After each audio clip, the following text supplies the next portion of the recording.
and ideologies that are no longer conducive, that's kind of trying to defile you and dilute the word and trying to make you lesser than what God called you to be. Amen. That's what you should get mad at. You should be like, I'm mad at you.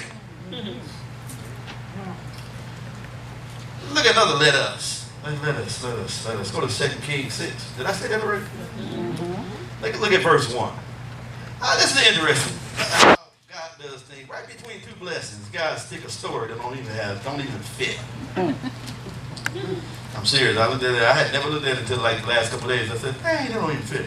Well, let's look at something. It said, and the sons of the prophet said unto Elisha. I mean, know that the son of the prophet was, I believe, was over in chapter 4 as well. Remember when he was getting ready to get anointed? Y'all know that, right? Yeah. Remember he's getting ready to get a mantle? That means he's getting ready to get anointed. So, you know, when he got Elijah's mantle, he continued the legacy. Continued Elijah's legacy. What was Elijah's legacy? To have the son of the prophets. He had prophetic bases, hubs in 4 cities. Amen. We don't specify which city it was there, Jordan, Bethel, or Jericho. We don't know, but it said that the son of the prophet said to Elijah, behold now, the place where we dwell with thee is too straight for us. It's overcrowded. There's no wiggle room. We getting ready to talk about the big britches. Amen. How many know that some folks in the church got big britches? The big britches. You know, my anointing is increasing. I don't get enough airplay. I don't get enough pulpit time. I need some time. Got some followers, you know, some people in my ear. And I got to keep them happy because, you know, they liking what I had to offer. So I've been hanging around with your anointing and operating under the canopy that's over Real Boys International Ministry for a long time. And so I'm in a strait. I'm in a tight spot because something's going on in my head. I'm just kind of blooming it a little bit. It's just because I always put myself in the story. That's how I get the revelation. I put myself in the story, right? Said this is so one of the rascals. We have no name. Actually, it was a conglomerate because it said sons. So it wasn't. So they must have had some little secret council going on. And they said, "We dwell with thee is too straight for us." Verse 2, I like saying it. Let us go. Let me go. I don't have people. Let us go, we pray thee. And that make it all spiritual. We're in the straight. You can't be walking in your shoes. We've been around you a long time. I've been here how long? Let us go, we pray thee. Unto Jordan. Yeah, that's how it sounds to like little kids. That's how they sound. I've been pretty lucky that I haven't had to deal with it in a confrontation. I have to deal with it in the spirit. But I haven't had it to fully manifest. But I know it's in the air. Okay. Don't worry about it. And take thence every man of being. Every man of being. Can we, all of us, get a piece of something? I want to see that out, because I want to connect with something. I want to have some type of significance. So I need a being. That's a sign at the time to be able to beam this. I need a principle. I need a topic, a theme. Let us make a place there where we may dwell. Because that's how you always hear that spirit. You always hear, it has that hidden guise. It has that underlying theme. I'm thinking about us. That's how a lot of church splits start. Because you get a group of people that get a little ordained and anointed. The pastor goes and leaves from time to time and put them up in the pulpit. Then all of a sudden he's going to start looking and he's taking up the voice of the disenfranchised. Let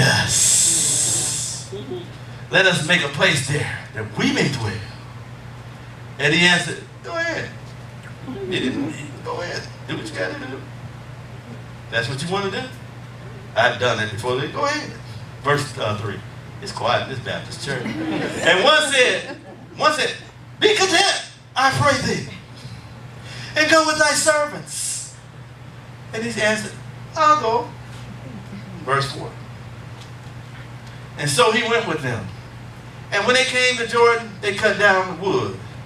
So they basically said, hey, what you're doing over there, I can't let my hair down. I'm in straight. That's what he said first verse. I can't let my hair down. But I found another place because I kind of oversaw it. And I had a chance to visit it. And by George, it looks like it's flowing milk and honey. So come on over here. And I want you to come and affirm it. I want you to come and see if it's okay. So he went with them. And they came to Jordan.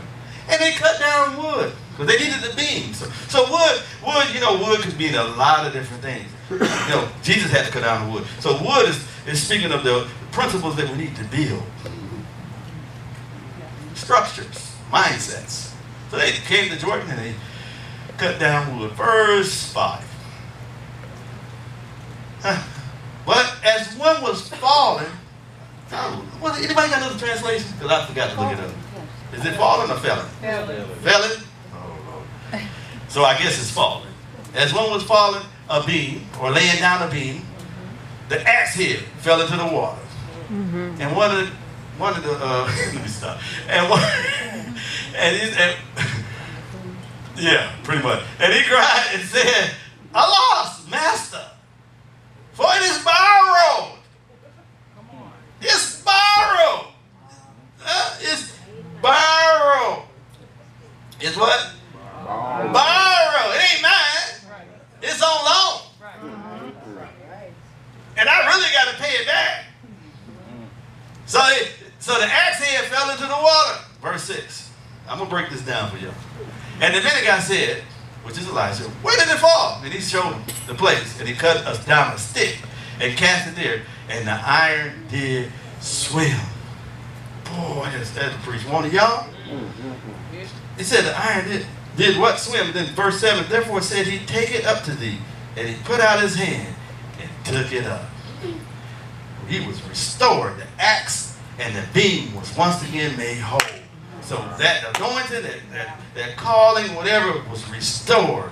But you notice, you got to understand that this axe head, I can go a lot of ways with it, so I ain't going to be complicated. I got a whole bunch of notes on it, but I'm just going to give you 2 out of them. So they lost their edge. No big deal, right? They lost their edge, am I right? They went, they found a place next to Jordan. And the sad thing is, it wasn't too far from where they originally were anyway. Right. But they just didn't want to be under his roof no more. So we're going to go over there probably, and people, a lot of theologians said it was probably about 6 miles. So they weren't that far away, but they just had to get a breath of fresh air. So in the meantime, for them going and trying to pave their own way and not waiting to be released, they lost their edge. So that actually was a sign of dishonor. To go and not be sent. They had the tools, they had the power, they had the ability, but the timing was off. In the meantime, they lost their edge. And I'm telling you, when we start operating outside of honor, we will lose our edge. And trust me, the very one you dishonor will be the one who's going to bring restitution. Trust me, you're going to have to come back this way. Yes. I'm not this way, like saying some of y'all are dishonor, because none of y'all are. But I'm just saying, they had to reach down and grab. That was cynical, y'all know that. So they reached down and grabbed the axe head. So he couldn't, guess what? He couldn't discover where the axe head was. Or should I say, he knew where it was, but he couldn't recover. Right. Some of y'all losing your edge. You can't just get that breakthrough, that prayer. You just don't, you feel itchy. You can't really, some things are just, out of whack. You can feel it. Yeah.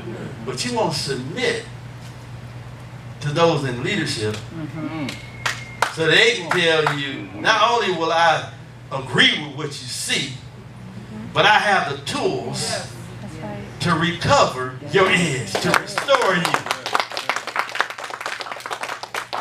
Am I right, y'all? I ain't fabricating this. This is what I'm saying. This is the word of God. This is what he's saying. Because they wanted to go because they didn't want to submit. They got a little big for their britches, and then they probably had a couple speaking engagement. I mean, probably had some things going on. And wanted to go build something, and lost their edge. And then God, you know what God did through Elijah? Violated the natural order of things. Yes. Because ex-heads don't swim. No. So God can do some things when we submit and when we allow those who are over us to have insight and to bring the adjustments, and things start acting up. The things that was once submerged and couldn't see it, couldn't get a hold of, and lost our edge, and can't get a breakthrough, can't pray, can't hear from God. Those are edges. Yes. Can't worship. Yes. Yes. Money tight. Yes. When we submit and say, here it is, which was a sign of transparency. Yes.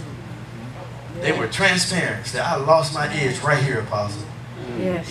You don't have to go around and pray about it. You don't have to go over here and ask 2 other people what's wrong with them.